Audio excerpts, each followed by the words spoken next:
Depth of Quran YouTube চ্যানেলের সম্মানিত দর্শক শ্রোতাগণের প্রতি সালাম জানাচ্ছি। আসসালামু আলাইকুম ওয়া রাহমাতুল্লাহি ওয়া বারাকাতুহু। আজকে মার্চ মাসের 12 তারিখ 2026 খ্রিস্টাব্দ, ফাল্গুন মাসের 27 তারিখ 1432 বাংলা সন বা বঙ্গাব্দ এবং বাংলাদেশে অনুষ্ঠিত হিজরি ক্যালেন্ডার মোতাবেক রমজানুল মোবারকের 22 তারিখ 1447 হিজরি। আজকে ডেপথ অফ কোরআন এর আমরা 196তম পর্ব উপস্থাপন করবো ইনশাআল্লাহ, এবং এই পর্বে আমরা পবিত্র কোরআনের 26তম সূরা শুআরা এর 68 নম্বর আয়াত থেকে 82 নম্বর আয়াত তেলাওয়াত করব।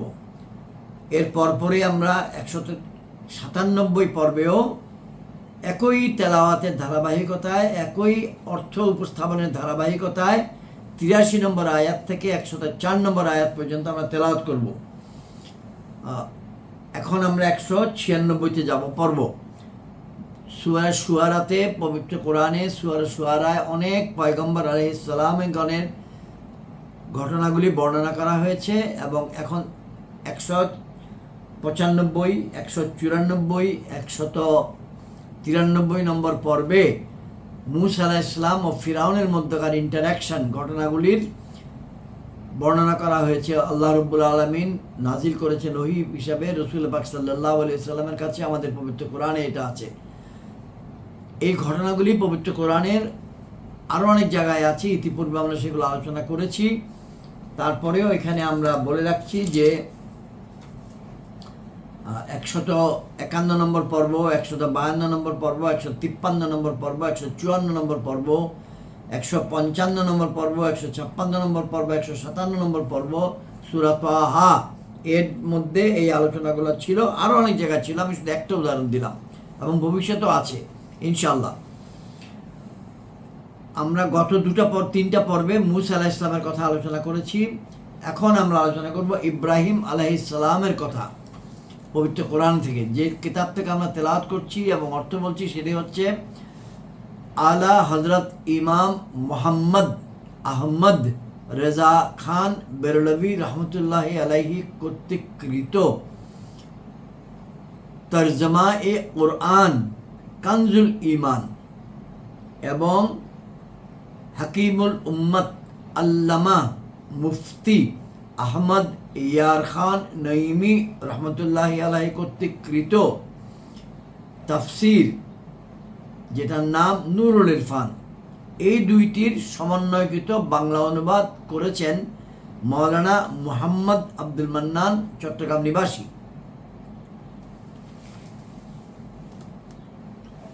আমরা দুরূদ শরীফ তেলাওয়াত করি আগে। আল্লাহুম্মা সাল্লি আলা মুহাম্মাদিন ওয়া আলা আলি মুহাম্মাদিন কামা সাল্লাইতা আলা ইব্রাহিম ওয়া আলা আলি ইব্রাহিম ইন্নাকা হামিদুম মাজিদ। আল্লাহুম্মা বারিক আলা মুহাম্মাদিন ওয়া আলা আলি মুহাম্মাদিন কামা বারাকতা আলা ইব্রাহিম ওয়া আলা আলি ইব্রাহিম ইন্নাকা হামিদুম মাজিদ। اللهم صل على سيدنا محمد وسيلة إليك وآله وسلم. اللهم صل على سيدنا محمد وسيلة إليك وآله وسلم. اللهم صل على سيدنا محمد وسيلة إليك وآله وسلم. صلى الله عليه وسلم، صلى الله عليه وسلم، صلى الله عليه وسلم. أعوذ بالله من الشيطان الرجيم. بسم الله الرحمن الرحيم. পবিত্র কোরআনের 26তম সূরা শুআরা এর 68 নম্বর আয়াত থেকে তেলাওয়াত শুরু করছি। আউযু বিল্লাহি মিনাশ শাইতানির রাজীম। বিসমিল্লাহির রহমানির রহিম। ওয়া ইন্না রাব্বাকা লাহুয়াল আজিজুর রহিম।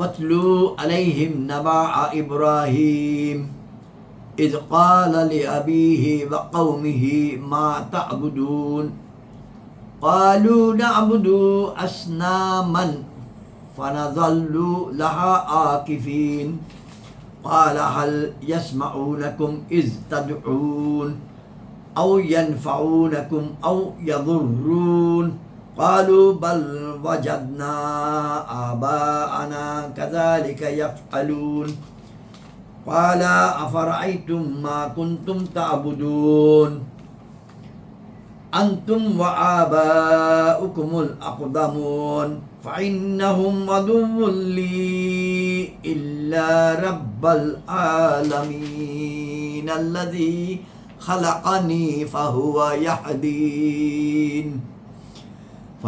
ইয়াহদিনি ওয়াল্লাযী হুয়া ইউতঈমুনি ওয়া ইয়াসকিনি ওয়া ইযা মারিদতু ফাহুয়া يشفيني والذي يميتني ثم يحييني والذي أطمع أن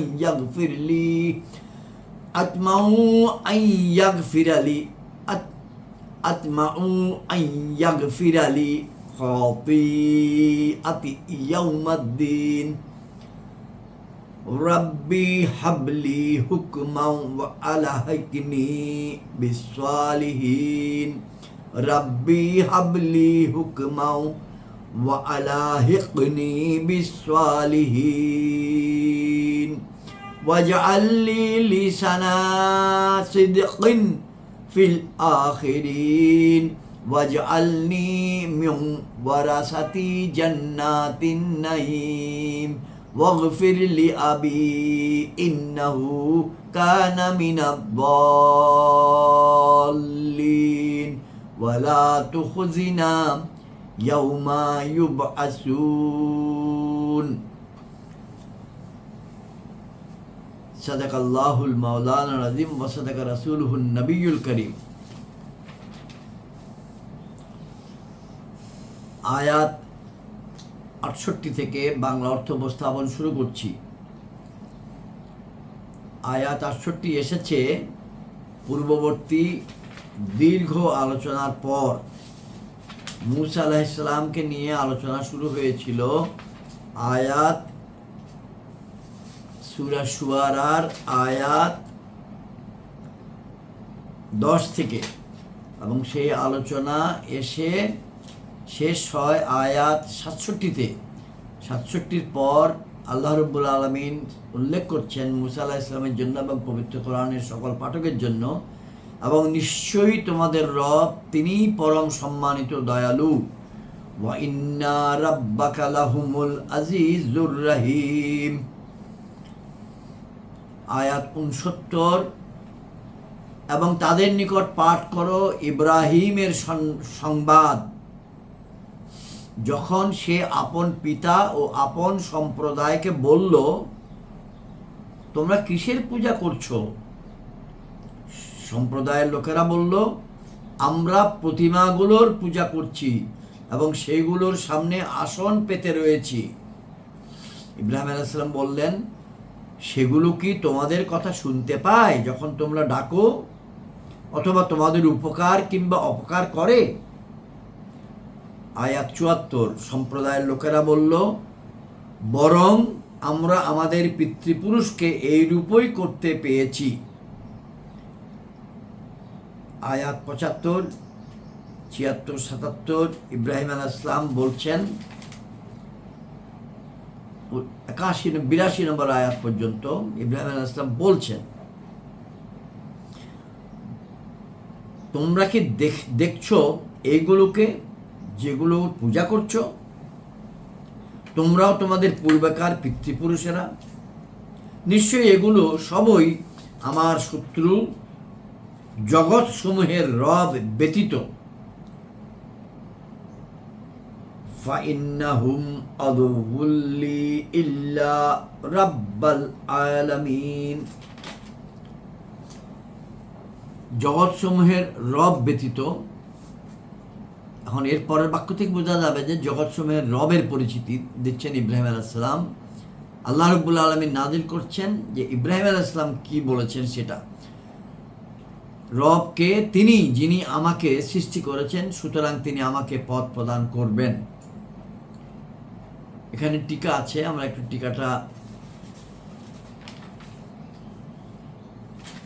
টিকা নম্বর 84, তিনি, যিনি আমাকে সৃষ্টি করেছেন, সুতরাং তিনি আমাকে পথ প্রদান করবেন। পৃষ্ঠা নম্বর 980, টিকা নম্বর 84। নবীর পথ প্রদর্শক সরাসরি আল্লাহ তাআলাই, ফেরেশতা কিংবা কিতাবের মাধ্যম তাঁদের জন্য প্রযোজ্য নয়। মহান রব্বুল আলামিন কোরআনুল করিম সম্পর্কে এরশাদ ফরমিয়েছেন এরকম, মুত্তাকি লোকদের জন্য হিদায়াত, হুদাল লিল মুত্তাকিন, অর্থাৎ হে মাহবুব আপনার জন্য নয়, আপনি তো প্রথম থেকেই হিদায়াতের উপর রয়েছেন।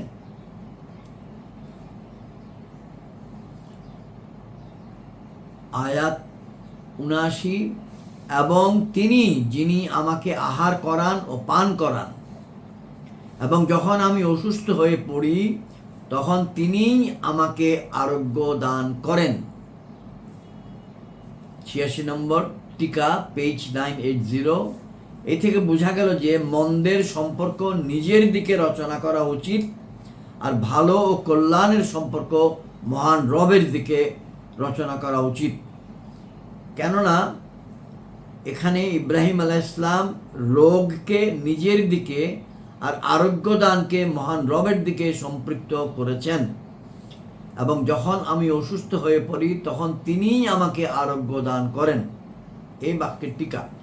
নতুবা মুসিবত ও নিরাপত্তা উভয় তো মহান রবের দিক থেকে আসে, এটা তার আদব বা শালীনতা প্রদর্শনই ছিল।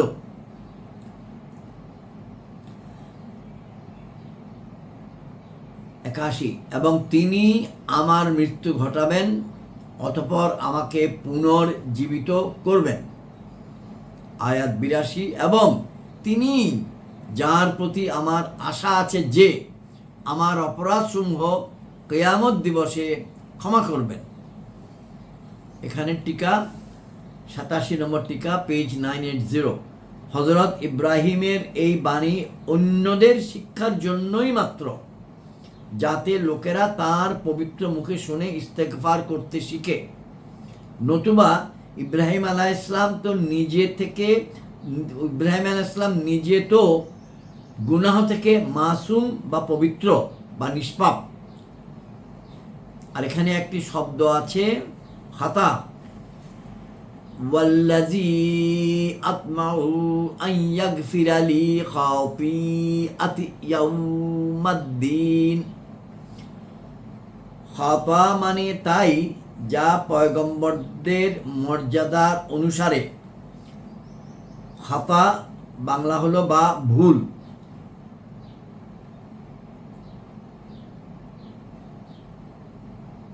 কিছু কাজ সৎকর্মপরায়ণদের জন্য ন্যাক কাজ হলেও তা নৈকট্যধন্য লোকদের জন্য ভুল বিবেচিত হয়। এমন কিছু কাজ আছে যেগুলো সাধারণ মুসলমান মুমিনদের জন্য একরকমের মূল্যায়ন, এবং আল্লাহ রসুল নবীগণের জন্য বা আল্লাহর সান্নিধ্য যারা পেয়েছেন বলে পবিত্র কোরআনে ঘোষণা দেওয়া আছে, তাদের জন্য এটা ভুল হয়ে যেতে পারে। এই বাণীতে হযরত ইব্রাহিম আলাইহিস সালাম ইঙ্গিতে এই কথা বলেছেন যে যদি কোনো ব্যক্তি অতিমাত্রায় পরহেজগারও হয়, তবুও সে যেন নিজের মাগফিরাতের ক্ষেত্রে নিশ্চিত না হয়, বরং মহান রবের দরবারে ভয় ও আশা উভয়ই মনে পোষণ করবে। এই কারণেই ইব্রাহিম আলাইহিস সালাম উল্লেখ করেছেন আতমাউ, অর্থাৎ আমি আশা করি বলেছেন পবিত্র কোরআনের এই আয়াতটিতে। আয়াত নম্বর ৮২, আজকের আলোচনার শেষ আয়াত। তেলাওয়াত হচ্ছে ওয়াল্লাযী আতমাউ আন ইয়াগফিরা লি খাতিআতি ইয়াউমাদ্দিন। আসসালামু আলাইকুম ওয়া রাহমাতুল্লাহি ওয়া বারাকাতুহু।